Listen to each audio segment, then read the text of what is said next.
Sina Toossi is with us. Sina is a research associate with NIAC, the National Iranian, oh boy, Sina, American Council, thank you, NIAC. National Iranian American Council. There we go. NIACouncil.org is the website, of course, and Sina is at Sina, S-I-N-A-T-O-O-S-I. Sina, welcome to the program.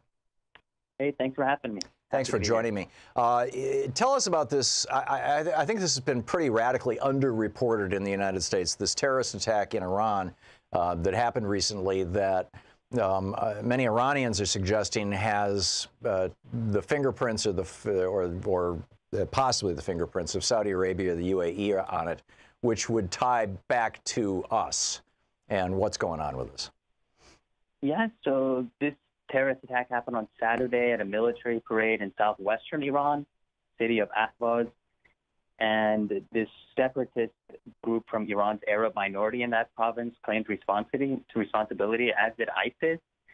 But the thing is, Iran's leaders have been accusing its regional rivals like Saudi Arabia and the United Arab Emirates of sponsoring this attack and trying to really provoke Iran to react and escalate regional tensions. Mm-hmm.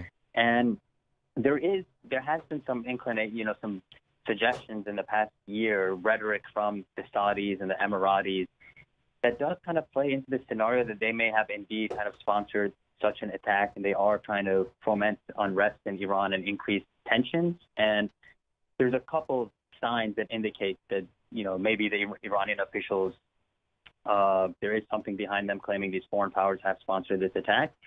And this includes last year, the Crown Prince of Saudi Arabia, Mohammed bin Salman, who's very hawkish towards Iran, very anti-Iranian, very close with the Trump administration.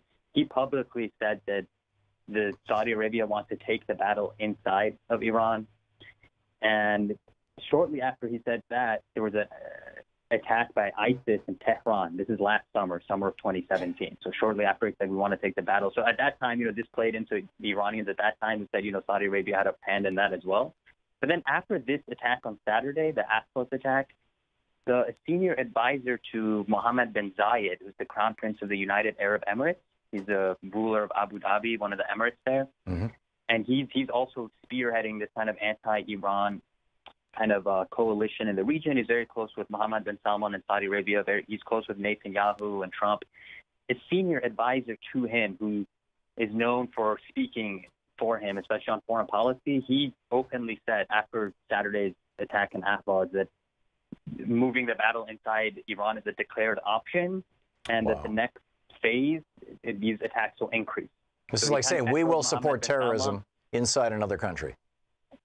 Yes, yeah. So they're not really trying to avoid, being associated with these attacks. So how does this, Sina, how does this play out? If Iran continues to come under attack, from outside powers,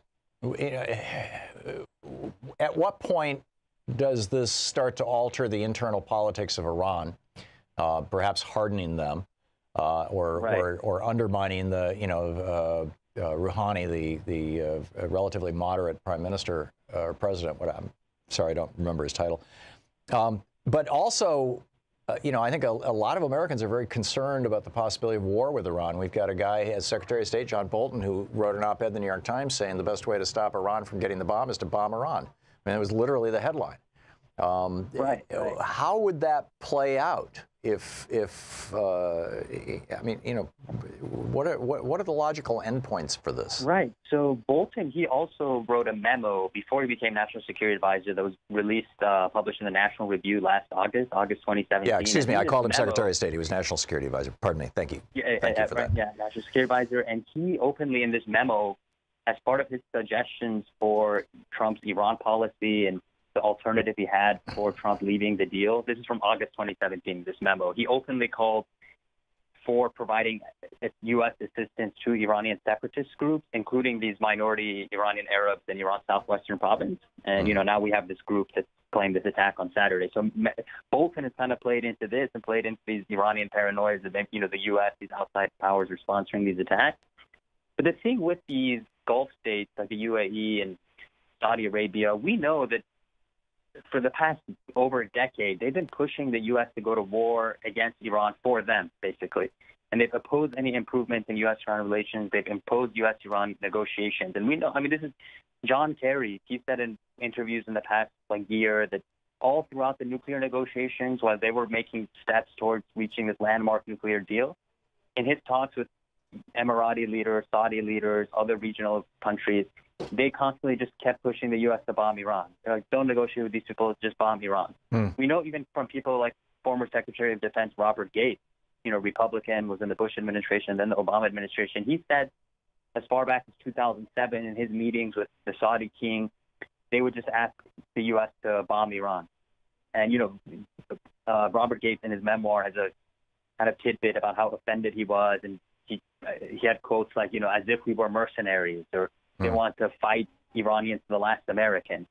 So it's a very dangerous context with these countries. And if they did sponsor this Ahvaz attack, they basically want to bait Iran, provoke it to do something, some kind of counter escalation. We have this escalatory cycle, and then I can easily imagine things spiraling out of control and the U.S. really being dragged into a war against Iran, which would ultimately be on the behalf of these countries.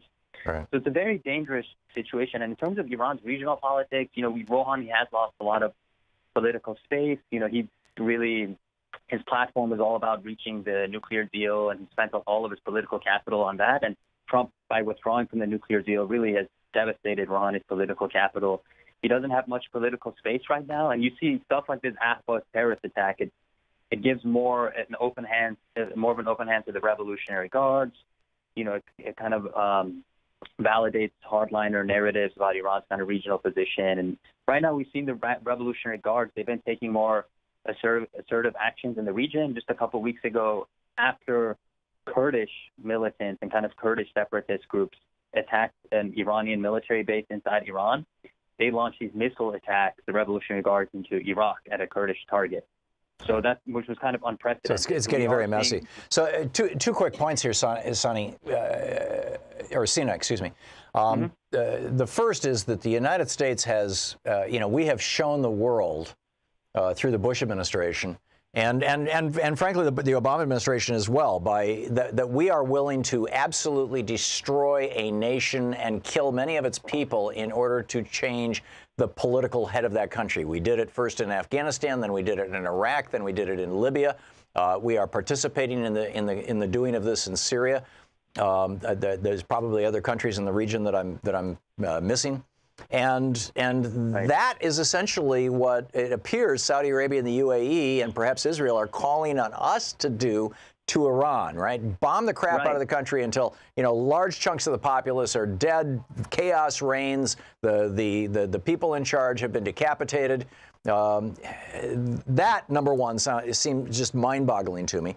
And number two, I believe that this morning at the UN, I was in and out of the speech, that Trump said that he wants to see Iranian oil exports reduced to zero. Maybe he said that in another interview or somebody else said that. Substantially reduced, which was kind of backing down from the previous aim to reduce it to zero. So what does Iran do when the lifeblood of their economy, their oil sales, are reduced? Do they close the Straits of Hormuz? So I mean they don't think it's going to be reduced to zero. And the thing is, right now you have Iran engaging in these negotiations with Europe to salvage the nuclear deal. And the Europeans are trying to offer Iran these economic incentives to maintain Iran's compliance with the nuclear deal, which Iran is still compliant with the nuclear deal. The International Atomic Energy Agency has verified in 12 reports Iran's very meticulous and abiding by this deal. And contrary to Trump, is now violated and pushing other countries to violate the deal. Right. But Iranians basically, they haven't really used their leverage in response to Trump's actions right now. They've been, they haven't restarted their nuclear program. They haven't used their regional leverage in terms of escalating really that much. So they have a lot of underused leverage, but they're basically, from my assessment, seeing how these talks with Europe play out. November 5th is a key date where America's unilateral oil sanctions and financial sanctions, the really hard-hitting sanctions, are going to come back. So if by that time, they can reach an agreement with Europe to kind of allow them some amount of sanctions relief and continuing to export some amount of oil, and, China, Russia, the rest of the world play a major factor into this. But if things start going south and Iran is not getting much and the U.S. is imposing newer sanctions, Iran can restart its nuclear program, and they have a lot of influence in these various regional states, and they can be a spoiler power. They could raise the cost in the region. Sina, we're out of time. Sina Toossi, a research associate with NIAC, NIACouncil.org. Thank you, Sina.